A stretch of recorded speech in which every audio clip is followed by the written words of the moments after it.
വർഗീയത എന്ന് പറയുന്നത്. അത് നമുക്കില്ല. പിന്നെ മറ്റൊരു കാര്യം പറയാനുള്ളത്, ഇപ്പോൾ പള്ളികൾ 1, 2, 3 ഇങ്ങനെ കൊത്തിമാന്തി നോക്കി ബിംബങ്ങളുണ്ടോ, അല്ലെങ്കിൽ ബിംബത്തിൻ്റെ അടുത്ത് പോയ ആളുകളെ കാറ്റുണ്ടോ എന്നൊക്കെ നോക്കിയിട്ട് ഇങ്ങനെ പള്ളികൾ പൊളിച്ചുകൊണ്ട് ഇരിക്കുകയാണെന്നാണ് നമ്മൾ കേൾക്കുന്നത്. നമുക്കിവിടെ പറയാനുള്ളത്, അങ്ങനത്തെ സംഭവങ്ങൾ ഉണ്ടാക്കി മുസ്ലിമീങ്ങളെ വികാരം കൊണ്ടിട്ട് ഇവിടെ കുഴപ്പമുണ്ടാകുമെന്ന് അത് ധരിക്കണ്ട. അങ്ങനെ വികാരം കൊള്ളുന്നതല്ല സുന്നികൾ. അതുകൊണ്ട് തന്നെ ആ സുന്നികൾക്ക് വികാരത്തിൽ കൊണ്ട് ഇവിടെ ഒരു കുഴപ്പമുണ്ടാക്കിയിട്ട്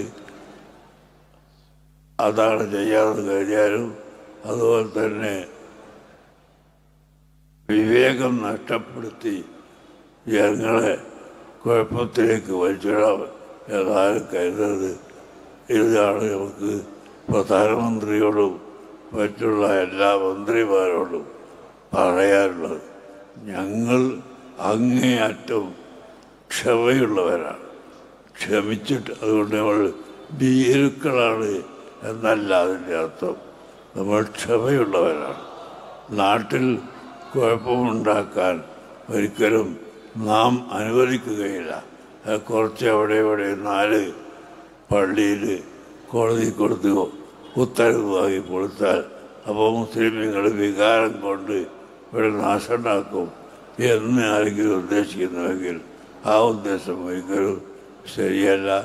വികാരം കൊണ്ട് ഞങ്ങൾ ഒരു കാര്യം ഇവിടെ ചെയ്യുകയില്ല. മറിച്ച് ഇസ്ലാം സ്വാതന്ത്ര്യത്തിൻ്റെ മതമാണ്, വർഗീയതയില്ലാത്ത മതമാണ്. ഇഷ്ടമുള്ളവർക്ക് സ്വീകരിക്കാം,